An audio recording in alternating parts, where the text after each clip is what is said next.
As Libyan rebels take control of Gaddafi's compound in Tripoli, and British Deputy Prime Minister Clegg declares the Libyan leader's 4-decade reign to be near its end, it's time to reflect on the West's latest imperial adventure, the military takeover of a sovereign country which has violated several UN Security Council resolutions.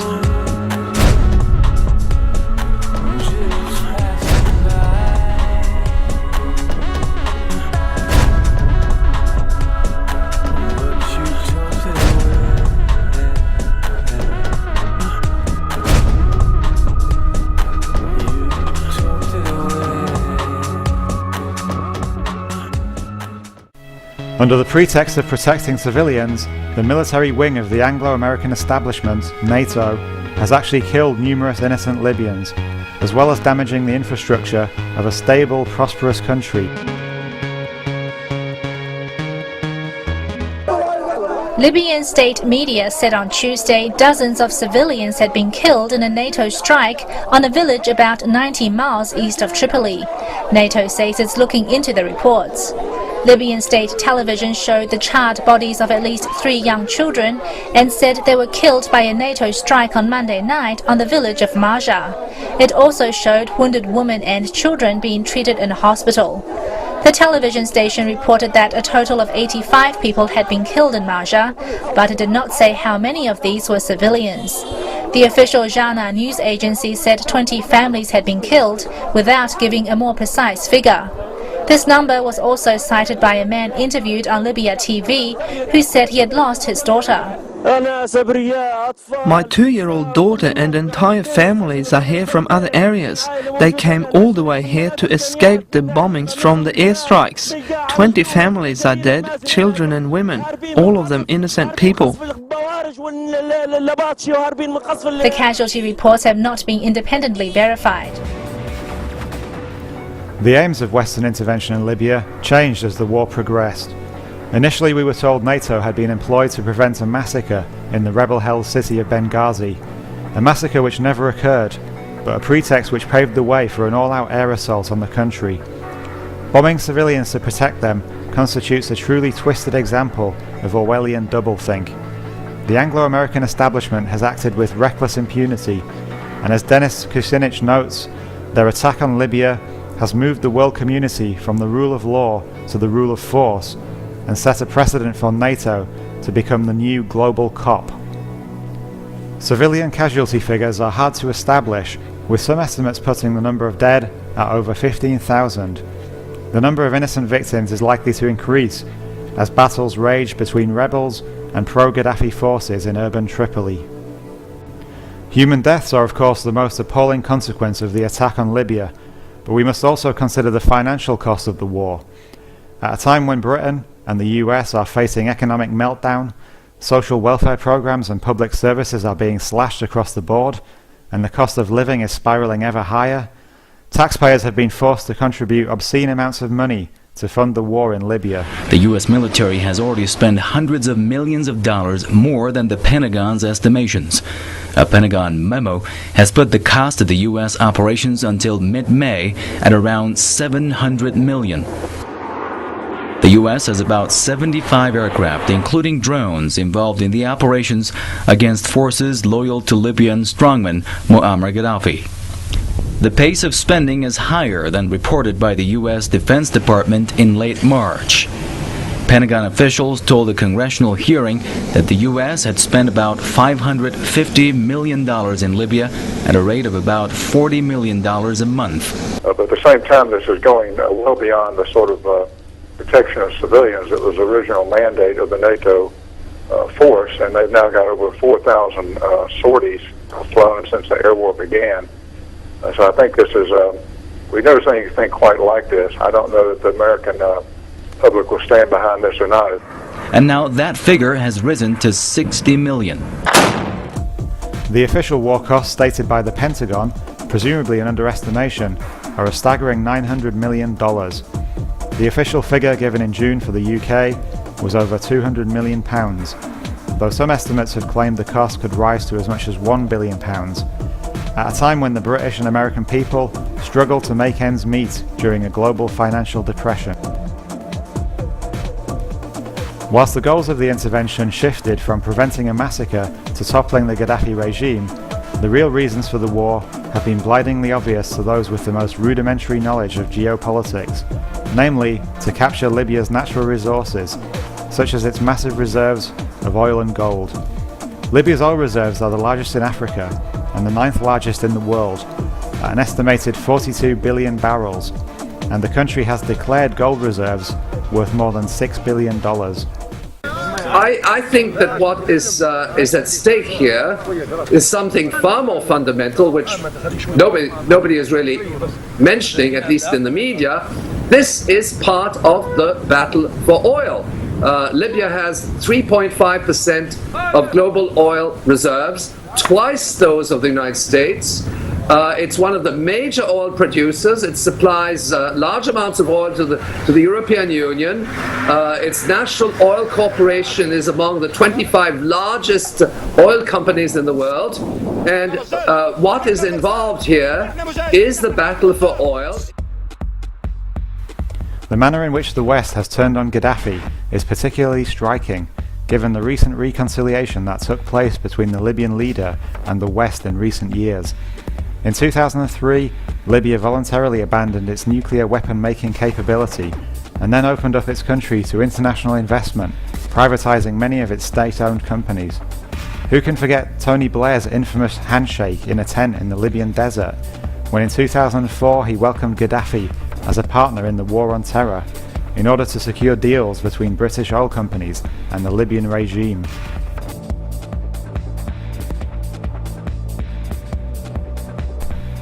Unfortunately for the West, Gaddafi proved to be an awkward business partner, soon demanding a higher price for Libyan oil and a majority share of the revenues.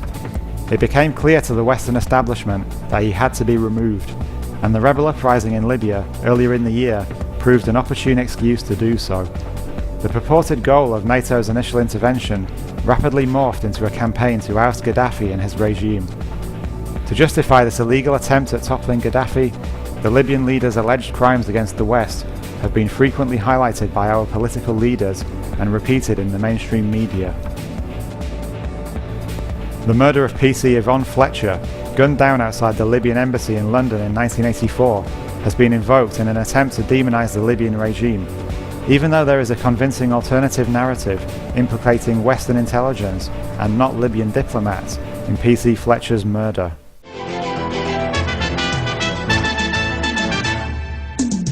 On Dispatches this week and next, back on the trail of one of the most important investigations the programme has mounted. Dramatic new evidence on the killing of policewoman Yvonne Fletcher in London's St James's Square. Tonight, how the official version of the events behind her murder cannot be true. How she cannot have been shot from the Libyan embassy. But if not, then how? In a major two-part investigation, Dispatches reporter Joe Laban pieces together the full sinister truth behind her death. He will meet the man who knows just why she was killed, and the man who brought the gun into this country. And he will ask exactly who was in the know. That's Dispatches, on the disturbing evidence we must confront in Murder in St James's. The Lockerbie bombing, which in recent weeks has been confidently asserted as personally ordered by Gaddafi, is cited by Barack Obama and William Hague as another reason for why he should be removed from power. This is despite the existence of very strong evidence suggesting the innocence of the man convicted of the bombing, Abdel Batter al-Megrahi, and the possibility that Libya might not have had any involvement in the outrage at all. Some researchers convincingly allege it was actually carried out by Palestinian-based terrorists under the orders of Iran, in revenge for the accidental blasting out of the sky of an Iranian passenger jet by a US warship in 1988.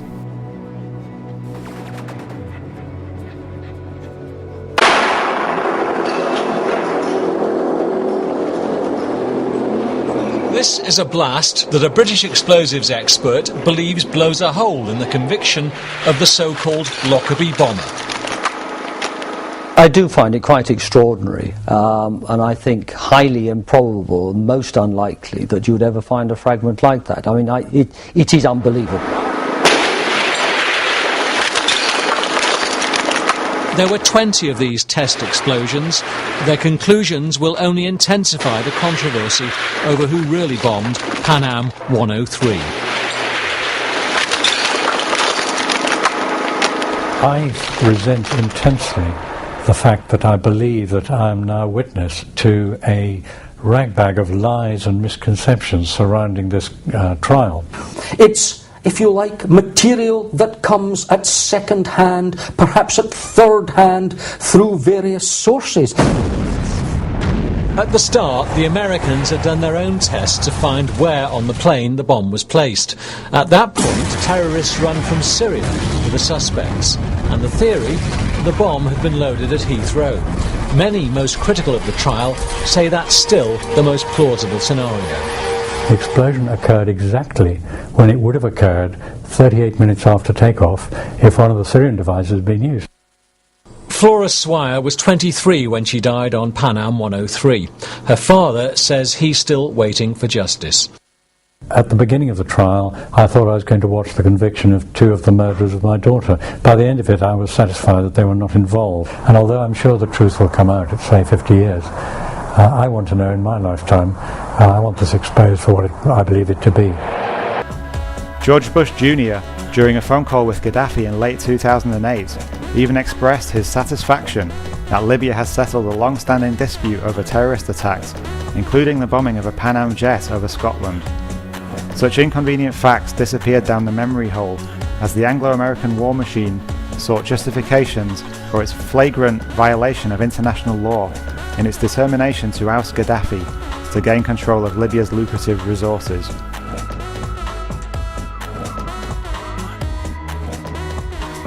Western propaganda continued with the absurd and totally unsubstantiated claim that Gaddafi was personally providing his troops with Viagra to help them rape rebel women as a weapon of war.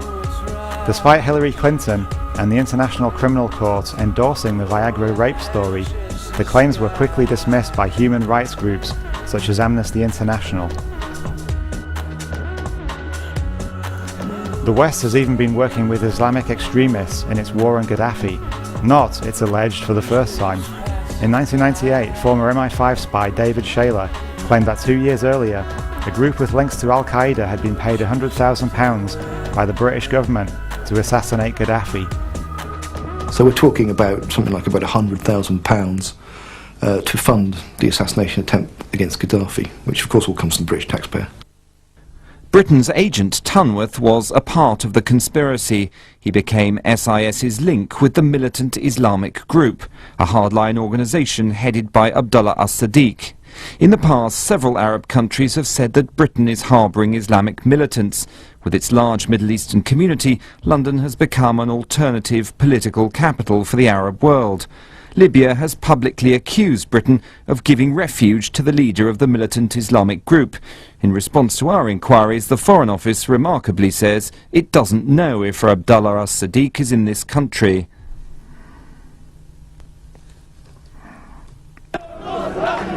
Late in February 1996, the militant Islamic group went into action.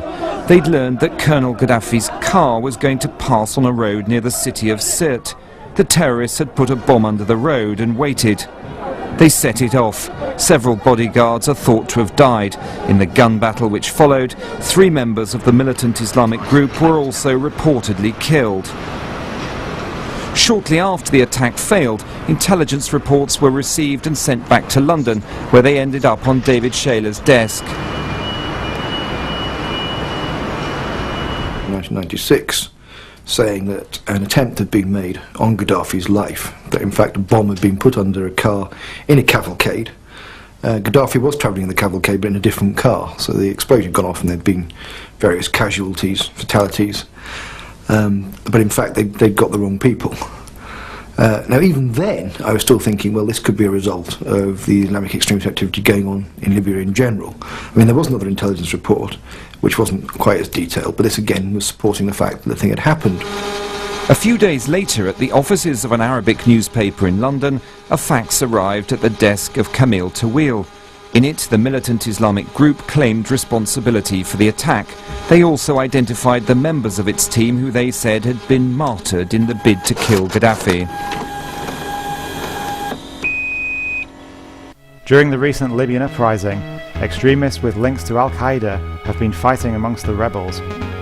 Whilst for the last decade the West has been waging a war on terror, using the threat of Al-Qaeda to invade countries such as Afghanistan and Iraq, as well as an excuse to clamp down on domestic civil liberties, our leaders have been more than happy to turn a blind eye to the alleged existence of terrorists within the Libyan rebel army.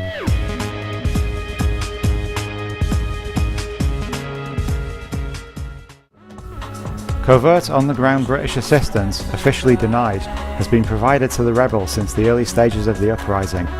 Indeed, some speculate that the uprising itself was planned and fomented by Western governments.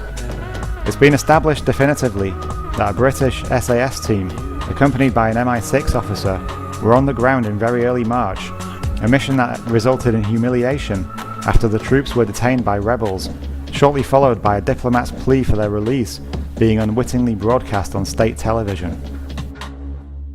We have been planning to send some officials to stay in Benghazi to liaise with you, with the National Council, but also to keep an eye on the humanitarian situation and see whether there is any medicines or food or things that we can provide for the future to help the people. And we sent today, ahead of those officials who were coming, we sent a small group just to find if there was a hotel, if everything was working, and there was somewhere they could stay and work when we get our group organized.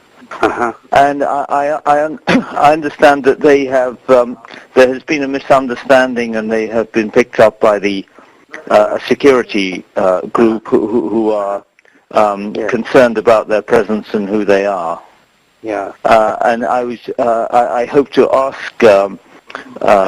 Jalil if he might be able to intervene to help us clear up this misunderstanding, if there's anything we can do to help explain who they are and what they were doing, that they're just trying to prepare for our mission which we would like to send out. Actually, I started that already. I talked to Mr. Al-Jalil and about those people, and we contacted Benghazi, how they are and where they find them. Actually, they made a big mistake with coming with a helicopter, I think, in an open area. So I don't know. Did they? I didn't know how they were coming. Yeah, with a helicopter in an open area, so the people they note that there's some people coming down, and they I'm not surprised. That alarmed them. They talk them to and there's an investigation now going. But help is on hand. Evidence for the first time of Allied boots on the ground. Here, a group of armed foreigners, possibly British, seen liaising with the fighters. It could be to facilitate forthcoming helicopter attacks. The men left hurriedly when they spotted us. SAS personnel have played a critical role in advising and guiding the rebels throughout the war, culminating in their planning, alongside French, Qatari and Jordanian special forces, of the recent swoop into Tripoli. With SAS teams on the ground directing operations and NATO in the air running countless bombing campaigns against Gaddafi troops, the Libyan rebels have admitted that without such assistance, their uprising would have quickly failed. The war stands as a shocking example of Western military aggression. Controlled and directed by the Anglo-American establishment from its inception, it's made a mockery of international law, killed numerous civilians, cost taxpayers dearly during a time of economic hardship, and deposed the leader of a sovereign country who posed no threat to the West and who had even made attempts at reconciliation during recent years. Libya is now destabilized and much of its infrastructure has been damaged. We can only hope, considering the differing factions who make up the rebel army and the fact that Gaddafi and his loyalists have vowed to fight to the death, that the country does not now descend into brutal Iraqi-style civil war. As Denis Kucinich states, if NATO's top commanders are not held accountable in the International Criminal Court for civilian deaths in Libya, we have truly witnessed the triumph of a new international gangsterism.